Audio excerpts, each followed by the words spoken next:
14 मार्च को हमला हुआ। इससे पहले 23 फरवरी 2024 पे मेरे ऊपर हमला हुआ।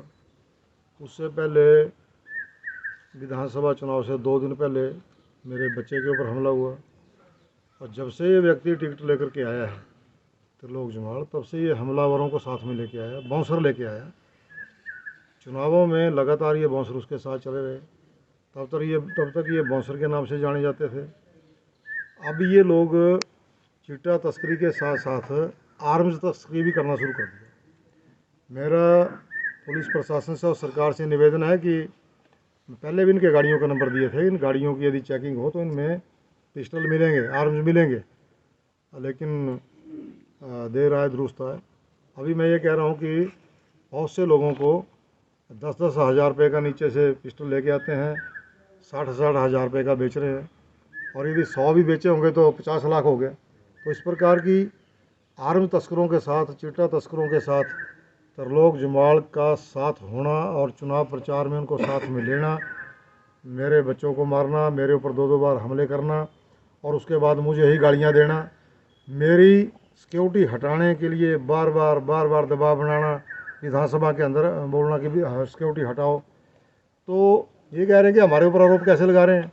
तो आरोप इसलिए लग रहा है, खुद ब खुद आप आरोप लगा रहे हैं, क्योंकि आप खुद कह रहे हैं कि बम्पर की सिक्योरिटी हटाओ। जब आप सिक्योरिटी हटाने की बात कर रहे हैं तो इसका मतलब ये हुआ कि आपको सिक्योरिटी के लोग मौका नहीं दे रहे थे हमला करने का। और उस दिन भी आपको ये लगा कि अब बम्पर ठाकुर के साथ कोई सिक्योरिटी नहीं है, तब आपने 4 शूटर भेज के मेरे ऊपर हमला कराया। अब करोड़ों रुपए का लेन देन हुआ होगा। तो इसलिए अब यदि त्रिलोक जमाल पाक साफ हैं तो वो डिमांड क्यों नहीं करते कि शूटरों को पकड़ो, तस्करों को पकड़ो। वो बम्पर ठाकुर को गालियाँ देने में लगे हुए हैं। सरकार से पूछ रहे हैं कि सरकार ने क्या किया। सरकार ने सजाए मौत का कानून बना दिया इस केस के बाद। संगठित जो अपराध करेगा, जो चिट्टा तस्करी करेगा, इनसे त्रिलोक जमाल से मैं जानना चाहूँगा कि जो बंदूकों के साथ फ़ोटो खिंचवाते हैं शूटरों के साथ, आप और आपके आका का पुत्र, तो क्या वो बंदूक जो है लाइसेंस शुदा है? किसकी बंदूक है? बंदूक वालों के साथ आप जो है और शूटरों के साथ लंच कर रहे हैं, डिनर कर रहे हैं। अपने घर में, बिलासपुर वाले घर में आपने उनके साथ लंच किया, डिनर किया। एक बार नहीं किया, कई बार किया। तो ये इन चीज़ों की डिमांड क्यों नहीं करते? तो त्रिलोक जमाल जी इन चीज़ों की डिमांड करें कि भाई जो शूटर हैं वो गिरफ्तार हों, शूटरों की प्रॉपर्टी नीलाम हो, शूटरों को सजाए मौत हो, तब तो हम उनको माने कि वो ठीक बात कर रहे हैं। डिमांड कर रहे हैं कि शूटरों को मौका दिया जाए, बम्पर ठाकुर की सिक्योरिटी हटाएं ताकि हम उसको ख़त्म करें। सबसे बड़ा दुख यदि इस वक्त हुआ है मेरे जिंदा रहने का तो त्रिलोक जमाल को हुआ है। और भाजपा के मैं उन नेताओं का धन्यवादी हूँ जिन्होंने संवेदनाएं प्रकट की हैं और इस घटना को जो है वो निंदा की है।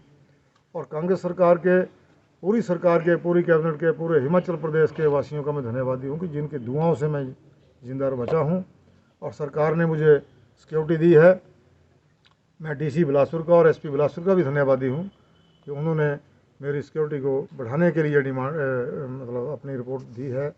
और पहले भी जो मेरे को सिक्योरिटी मिली है वो प्रशासन की वजह से मिली है। तो प्रशासन ठीक काम कर रहा है। प्रशासन यदि चुस्त दुरुस्त ना होता तो ये आज मैं आपके बीच में जिंदा नहीं होता और आप लोगों के दर्शन करने थे, मैं इसलिए बच गया। पीएसओ का मैं बहुत धन्यवादी हूँ कि उसने अपनी बहादुरी का प्रमाण दिया है। उसको राष्ट्रपति अवार्ड मिलना चाहिए, प्रमोशन होनी चाहिए। और जो 6 बच्चे जो निहत्थे पत्थरों से और डंडों से गोलीबारी का सामना कर रहे थे, वो 6 के 6 बच्चे भी जो है बहादुरी के पात्र हैं। उनको भी जो है बहादुरी का अवार्ड मिलना चाहिए।